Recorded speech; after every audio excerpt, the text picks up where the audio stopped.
Welcome back to the Tuesday weekend. We are talking about film and TV portrayals of restaurants and bars. And the next one we have up on the list is The Slammin' Salmon from 2009, a comedy film by the troupe Broken Lizard. Yep. And if you are unfamiliar with this one, the scenario set forth is a former heavyweight boxing champ needs to repay the Yakuza, made a bet with the Yakuza and lost and needs to pay them, what, $20,000, something like that. No. By, It's in yen or something. It's a yeah, huge amount of money that's it's not in American currency. basically the movie is about the service staff. And sure, there's the one actually really competent server and a bunch of pretty faces, and the one guy who you're like, what the hell are you even doing here? Almost in a way that waiting didn't for me, but Slammin' Salmon rang true. Like, I've met these vapid people. I have worked with all of these servers before. A critique that I'm sure Nick agrees with me on is there's not a strong bartender character in this, which kind of in the real world there would be.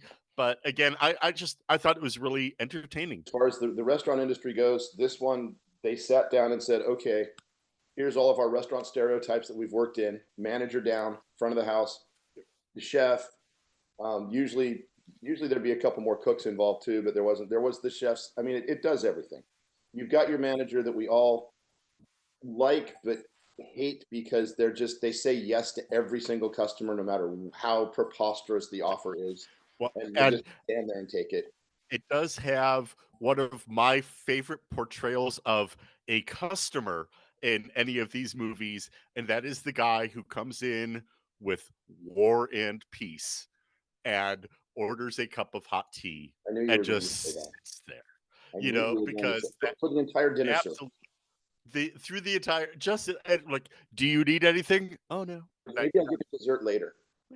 Yeah, maybe. Um Anyway, so yeah, I'm going to give that a solid four forks. Is it, high drama? No, but I thought it was definitely an entertaining premise. I'm giving it five forks just because I loved how they portrayed all the different waiters and all their different styles. I mean, like you said, you've got the super hot one who just literally just goes to her table and is hot and flirts Yep. with all of her customers, and that's how she makes money. This was kind of fun. One of the things I thought was hilarious because the nerdy one, who's supposed to be the smart girl who's going through school and all that, which is great, was played by Colby Smulders, who is stunningly gorgeous. And then like, oh, she's got brown hair. She's the nerd, and I'm going like, yeah, right. That's your nerd. That's okay. Right. Yeah. Yeah. I Right. mean, and you got the one guy who's definitely mentally imbalanced. I've worked with a lot of those. Still work with a lot of those right now. Got the one just over energy and never really get to it, but obviously just hitting the head and doing a little coke every about hour or so. Yeah. Guy Well, Madropides, otherwise known yeah. as Meat Metropolis. Grapes. Why does it not sound Me like too. that when I say your name? It had a Absolutely. lot of funny moments. I also enjoyed the nepotism of having the chef's brother come into work just out of the Oh blue. yeah. It's the Remember busser. that Yeah. his twin brother is just like, this is my brother. He's going to be a busser, and it's like there's no discussion. The manager's like, okay, I guess we have a new busser. I've worked in Absolutely. places where that's happened too. It's like, oh yeah, this is the owner's friend. He's our new manager, and you're just like, what'd you do before? I worked in a tire place, like a Big O tire, and Yeah. I'm like, oh, great, Okay. okay, and you're starting just starting today. You're like, yeah, no training. It's Right. like, no, this will be easy. Yeah, that one That's how. they did that right. The reason a lot Well, of people didn't and see it was because of a contract thing with the studio and all that, and it didn't really get released to theaters, but it was released on cable almost immediately after. I first became aware of it on when I could get it on DVD. So, all right. Next up, one that definitely got a theatrical release is Ratatouille from 2007. Set mostly in Paris, the plot follows a young rat who dreams of becoming a chef, and a boy who essentially, when his caretaker dies in her will, she wants him to work at Gusteau's restaurant, and hilarity ensues. Or the main premise, which Chef Gusteau says, like his catchphrase is anyone can cook. And really, that is as a lesson, as a moral from this story. They do actually a really good job of showing somebody who is talented, pursuing their, you know, their goal and overcoming obstacles. And some of the obstacles come from his family, some come from the restaurant. So yeah, I think they overall do a good job. And I mean, sure, it's cute having the rat under the hat, you know, Yeah. controlling the cook, but the representation of the kitchen, like, I think they did very well. I have no notes. I think Ratatouille is great at that Pixar formula of, give me an underdog and throw a bunch of obstacles their way, and it all works out. Best thing, make it cute for kids with adult jokes. Absolutely, yes. The Make it parents are laughing something and the that kids are like, look at the kitty. I don't have a lot more to say about Ratatouille. I think most people have. If you haven't seen it, it's worth it. Go check it out. See, and I'll give it 5 forks as well. And I would say one of the things that kind of struck me was when the restaurant critic shows up and everyone is just terrified in fear because, like every movie that has a restaurant critic in it, in a restaurant, that critic is known for just destroying restaurants. Right. And sometimes that happens. I mean, sometimes you're just not good. And this is just a brief part of another movie, but in the movie The Ref, which has probably been, blacklisted now because Kevin Spacey's in it, even though Dennis Leary, Christine Lottie, and a bunch of other people are in it. It's a fantastic movie. It comes up that they owned a restaurant in Lower Manhattan and it didn't work out. And when the wife, Christina Lottie, is saying, well, we should have tried, we should have put more into it, we should have worked harder. And Kevin Spacey says, when the reviewer of the New York Times claims that your restaurant couldn't sell food to a starving Indian, you close the doors. I mean, there's always that big bad restaurant reviewer who's in every movie who doesn't like, hey, they're going to make us great. They're like, everyone's just terrified of them. And honestly, that's in every restaurant movie I've ever seen. The menu has the restaurant reviewer, and the whole thing is about, that's all she does is destroy really good businesses. I get the fear and stuff that's there, but all the restaurant reviewers I knew have actually been really nice, and really you could talk to them and say what you like about this, what you didn't like about this, and they would just tell you. They wouldn't do it like a haughty style, It'd be like, oh no, I didn't like this. I really liked this. How did you do, The ones I talked to are always more interested in the good stuff you did than the stuff they didn't like. To know, And ultimately, what wins over that critic is producing something very simple, very well. Yes. Which is a topic I've mentioned in the past. But big night, 1996, New Jersey, 1950s. Two brothers run an Italian restaurant, but business is not going well for them as a much flashier, lower quality rival Italian restaurant is out competing them. Basically, the premise is one of the brothers, Stanley Tucci, is the manager, and I'm blanking on the name of the guy who plays the chef now, but the chef brother is, yes, wants to be authentic, wants to present as true to his art a meal as he can. And, across the street, the ritzy, flashy guy is bringing in all the money. And so the Tucci's character goes to basically try to ask for help from the more successful restaurant. And the solution is the other restaurant sends over his friend who is a jazz musician with a party of people. And so a lot of the movie is the prep for this party and then the execution of it. And again, some of it is, as a chef, what I as an artist want to present versus what the customer is going to purchase or understands. Part of it was really the Italian authentic food versus what the American Italian food is, what Americans understand Italian food to be. So there's a little bit of, I think Tucci was trying to make that point a little too. But overall, I think it's really well done. The realism is there. And I mean, one of the things that I love is, in the Brothers restaurant, that's very slow and it's all stationary camera shots. And then you get over across the street to the busy one, and it's this, handheld movie camera with a lot of, kind of vibration and movement. And just, it's all. I thought that was brilliant. The kind of sedimentary at their restaurant where it's slower and they're grinding along and just kind of waiting. The other place they can't get a break. Absolutely, they just keep going. I mean, I know I'm giving a lot of high reviews to these movies, but this is one again that from the first time I saw it, I really enjoyed it. and I've seen it a couple of times since. And again, it's still just a really well put together story. And it's got great actors in it as well. If you want to have like a fun little restaurant movie to go watch, definitely go see this. It's great. And I think it accurately shows really some of the frustrations in the kitchen. So I'm going to give that one again 5 forks. I know. I'm giving another 5 forks. I just thought it was great.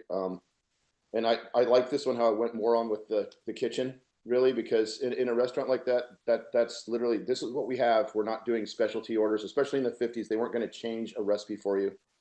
Right. It goes right back to the whole thing. Like back in that day, you had your house wine, and the house wine was fantastic. It was the best thing you had. And now house wine is what's used for, happy hour. No, it does a great portrayal of that era of dining, and I really liked it. I've always had a dream of working in or having a restaurant like that again, like an old style restaurant where Oh, sure. tablecloths So have one, the live music there. I just think that'd be great. so then next up we have Roadhouse in 1989, film about, well, bouncers at a bar. Literally, yeah. I'm guessing I'm taking this one. So I'm going to pass this one to. yeah, I have not seen this one. Roadhouse is a fun movie to watch. It's not very realistic. It's got all the stereotypical characters. It's centered around a bar, even though there's a lot more going on around it. This one's only up because of the bar and the bar scene specifically.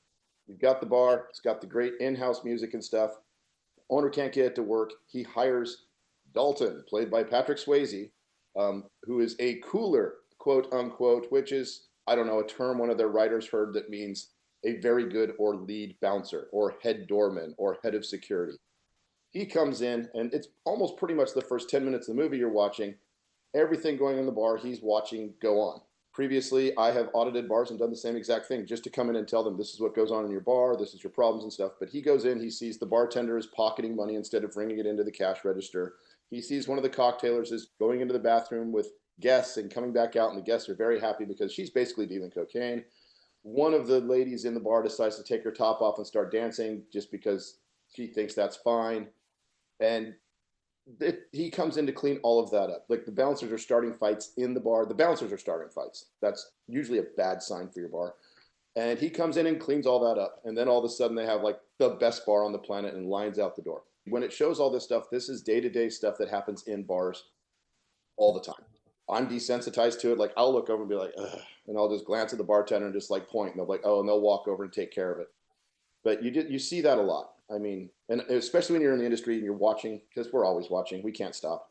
That's my TV show is going to a bar and watching the bar work. Yeah. I mean, Oh, I'll give it 4 stars.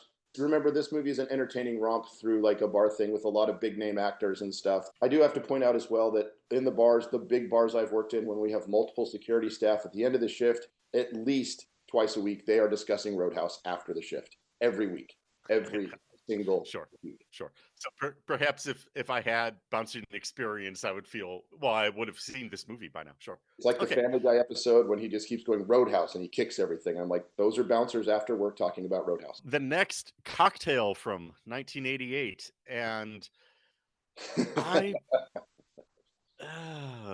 okay, go just pause this video, pull up the trailer from Cocktail. Oh, wow. Just watch that. I mean, sure, in 1988, Tom Cruise, Elizabeth, you're like, sure, it works, but I don't think it stands up. Like I'm, No, I don't know. no, it truly does It's not. also a very sensational portrayal of what life behind the bar is, and it seems like a writer's fantasy about what bartender life is more than a realistic portrayal of, hey, this is an actual bar and real things that happen. It is pretty much. So Cocktail 1988, we're in the bubblegum phase of Tom Cruise's career where he's a bartender, he's a stock car driver, he flies airplanes for the Navy. And all these movies all have the same formula. He's like kind of the underdog, kind of the new guy. No one likes him, but he's got to fight through. So Cocktail is based on basically TGI Fridays and Flair bartending. That is how Flair bartending started, was TGI Fridays, believe it or not. They actually would have a national tournament with all of the bartenders who qualified around the country in Vegas to see who could do the best Flair bartending stuff. For those of you who don't know what that is, that's just tossing stuff around and basically juggling while you're making a drink. That's what started this. The funny thing in this movie for bartenders especially is these guys don't make a lot of drinks. Their bars are packed. When they first start and they're working at Fridays, Tom Cruise is the new bartender and he's never bartended before, which never ever happens. Oh, you've never bartended? Fine, we're going to put you on Friday night. It'll be fun. And Yep. he's doing a horrible job at trying to make drinks. This is also before computers, so your drinks are called to you, Mhm. which is kind of a nice throwback for people to see. But other than that, after that, they just stand behind bars and throw glasses around. When they're in the huge club and they make Gina Gershon the turquoise blue orgasm, there are two bartenders making one drink in a room that has about 1,000 people in it. I cannot stress Yep. enough that there would not be a rifle barrel coming out of the manager's office. Both bartenders would be shot dead, and he'd tell the barbacks, make drinks.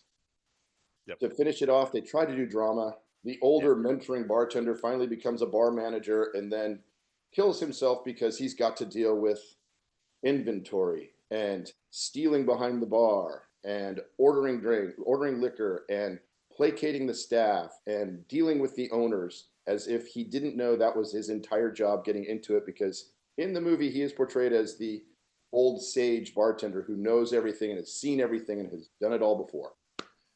The only other big part of anti-realism is bartenders mostly do not get to go make drinks, then hang out with Elizabeth Shue or Gina Gershon after work every night.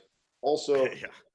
when Kelly Lynch goes in to kiss Tom Cruise and he turns it away at the end because he doesn't want to hook up with her, he wants to get back with Elizabeth Shue. Kelly Lynch is 5'11 and a half, and they've got Tom Cruise taller than her. Take that as you will. Okay. I give cocktail, like, do I have to give it a fork? Like a I'm half going fork. 0 forks. Wait a minute. We could give it a blender. Yes. Blender. Yes, All I'll right. give it a Get a blender. blender. The only cool thing about that movie was it came out in 88. I graduated in 89. And in 89, I went to Jamaica on my senior trip, and we were on that waterfall where Tom Cruise and Elizabeth Shue get together. Yeah, that's cool. That's the highlight of that entire Um, movie for me. Is I got to go see that like that year. It's kind of cool to see something in the movie the next year. Sure. All right, and the next kind of another just unrealistic portrayal of the bar world is Coyote Ugly from 2000. I will give it credit that hey, a movie spawned a franchise of actual real world bars. Cool. There's one still I open in also Vegas. sure I've not been there. I did while I was living in Tennessee. Actually, my wife's brother and uncle were in town, and the four of us went to the Coyote Ugly in Nashville on a Tuesday night, and there were like 9 of us in the bar, and it was pretty sad.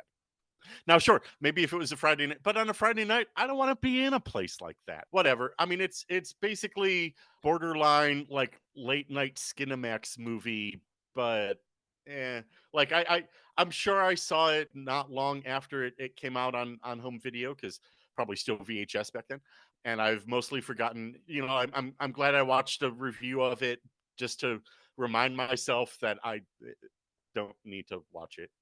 I've never sat through the whole thing. It's been on and I've watched it for a while and then just changed the channel. Just didn't really see anything about it. What they tried to present it as was like empowering for women behind the bar. And I'm like, yes, it's empowering for women behind the bar to wear as little clothing as possible and dance on the bar. Exactly. If you're hot and super comfortable with men just Only. being lecherous. So, yep, one blender there. Yep. Then, okay, we will swing to the other end of the spectrum then with the 2013 Gosford Park, which, for those who are unfamiliar, okay, it's not a prequel, more a precursor to Downton Abbey. It sets up that world. So, like 1930s British society. So about as far from Coyote Ugly as you could get in, the course of a movie. But also really just watching the service. Somebody was either a butler or had somebody very close to that. And I mean like butler in the British sense of like the head of a household staff. Like somebody who knows all the British protocol. I think it's great. I think it's well entertaining, worth your while. And First off, I completely agree with Josh on this movie, 100%. Also, if you want to see a very well acted movie, there's about 8 Academy Award winners in this, yeah, and they are all chewing up scenery. yeah. It's I mean it's a very staid British movie, but everyone who is acting is right at the edge of what they're doing. And as he said before about the service, the cool thing about this movie is that you have all of the rich people, the patriarch who has all the money, and everyone else there. Everyone shows up with their own valet, their own butler. their own chambermaid. So the servants stay on the one floor and the rich people are up on the nicer floors. And it shows both sides of that. It shows what the rich people are doing, and it shows at the same time what the servants are doing. I mean, the crossover with Ryan Felipe pretending to be a servant with one of the great lines. Well, he says he's from Scotland. I've never heard anyone from Scotland talk like that, and I'm from Scotland. Just stuff like that, and just how they're doing the service, how they're doing the setup, how there is a hierarchy when they get there of all these different servants, of who's in charge, who's second in charge, who's in charge of what, how they work together, how some like each other, some don't like each other, how a lot of them know each other because the people they work for all know each other. They're happier to see each other than most of the rich people are upstairs when they go to see each other.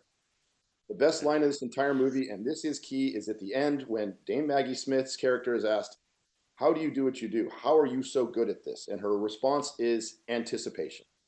I know what they want before they want it and have it ready when they ask. This is one of the movies, like doing what I've done for so long really kind of spoke to me about that. It's like, that is kind of the goal to get to.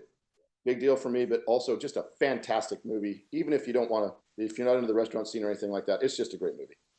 Yeah, exactly. Again, both well conceived and well executed. So absolutely Yeah. worth your time. Then the next one I have, Hey Bartender, a 2013 documentary about the rebirth of a bartender and the comeback of the cocktail. I have not seen it. This is about two different bartenders. One is a guy working up to become a bartender at a very affluent cocktail lounge. And this is kind of right at the beginning of the whole big craft cocktail thing that really started in the mid 2000s. He is a barback, but they are training him as a bartender. And when you train at a place like this, you train for weeks. You don't train for like, here's 5 shifts and you're on. They want to show how you pour, how you do everything. You're basically, even when you're working, you're still training.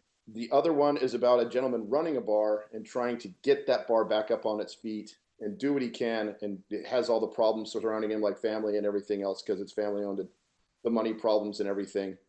The bartender side of this honestly really reinvigorated me. You'll see this movie came out in 2013. I saw this movie, watched it with a very close friend of mine, and she's like, well, you should probably try to do that.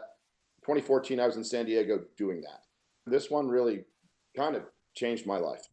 I mean, I saw that and I'm like, that is exact. I watched that movie, and at the end of it, I'm like, that is exactly what I've wanted to do my entire life, just like that. And I moved to San Diego and got to. I really, really enjoyed that movie. I'm in the middle of that culture right now. I know a lot of the people out here. I mean, it's just a pleasure to hang out with these people and have a drink with them. This movie really shows how actually supportive, and that really changed a lot in bartending as well. Well, there's a lot more support instead of undercutting. You want your buddy to do well. You want your coworker to do a good job. You want to be better. Across the board, I give this more than 5 forks if I could. I absolutely love this. All right, 5+. Cool. All right. Well, and then I just have a couple other scene shout outs, movies that have part that takes place in a bar or restaurant that are dear to me. And the first one is from Office Space, Jennifer Aniston's workplace. You mentioned flair before in terms of flair bartending. This is flair in terms of number of buttons on your apron. It is ridiculous. It is over the top, and nothing is untrue about that again, that kind of TGI Fridays chain. And It's again, just it's great. it's like, Bennigan's exactly. how many pieces of Fuddruckers. flair do you have? I have 13 pieces of flair. Well, 13 pieces of flair, the minimum amount of pieces of flair you're supposed to wear. She's like, and I am wearing them. Look at Yeah. Johnny. Johnny has 44 pieces of flair. It's just like, And then I also really one of my favorite bar scenes from any movie is from the Blues Brothers, the country western bar. But Bob's Country Bunker Bob's Country Bunker. in the middle of Wow, absolute nowhere. yeah, exactly. And chicken wire in front of the stage. It's just, even if the Blues Brothers is not your jam, go watch this scene just from, like what kind of music do you play here? Oh, we Both got kinds. both kinds, country and Western. It's great. And then they do the theme from Rawhide really well. Right. One of but my favorite things in the movie is the end of that scene when he's like, well, we owe you, hey, we got our pay up now. He's like, yeah, well, we owe you $300 and you drank $400 worth of beer. Me, being crazy, actually looked up beer prices in 1977 and figured out how many 400 beers were, because they were all drinking bottled beers. Bottled beers back then were like 75 cents. Now, the Blues Brothers, well, You know, the good The old band. Blues Brothers Boyd country western band has like 14 members, but Oh, four sure. over 400 beers by That's like say fantastic. 14 guys in 3 hours. That's fantastic. Then there's the scene with the Blues Brothers in Aretha Chez Franklin's Panisse. restaurant. Oh, geez, yeah. Aretha Franklin's restaurant is cool because the 4 fried chickens and a Coke. Yep. But when Paul Rubens is their server Oh in yes, the when they go very to get fancy Mr. restaurant, Fantastic in the restaurant, Mr. and they're just like, Fantastic. "There's no way he's the maitre d' of a very very nice restaurant," and they come Sir, in and just turn the place to yeah, shambles without even moving from their tables. They yeah. upset all the diners around them. I've been It's in a just similar yeah. situation where I've had to go take people out of a restaurant because they were doing that. And then I guess the one scene about the host stand from Ferris Bueller's Day Off, Yes, and that was right up there. Just the way he Sausage talks his King. way in. I mean, you just turn it around and read a name, and it's like, yeah, party of three. That's our name, That's us. Yeah. and the host is going to be like, yeah, okay, I don't know who it is, so yeah, I guess that's you. So it's two movies actually, two Quentin Tarantino movies. The first one is Reservoir Dogs, when they're sitting in the coffee shop and they have the entire conversation about not tipping with Mr. Pink. The Sure. thing is that Mr. Pink has been trying to get his coffee refilled. That's all he's doing. He's like holding his cup up, he's waving it, and the server just keeps walking by, ignoring him. That's literally why he doesn't want to tip. He's like, I'm not tipping. Because he's literally at the end when they say he even takes his cup and turns it like nothing falls out, and when he says that, and no one notices that he's the only one who doesn't have any coffee at the table.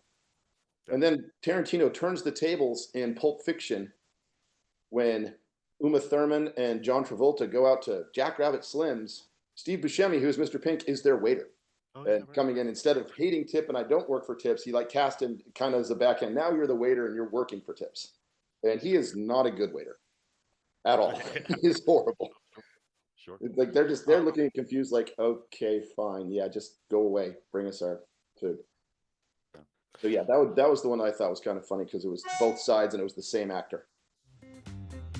All right. Well, we are going to take a break now then, and we will be right back with some TV portrayals.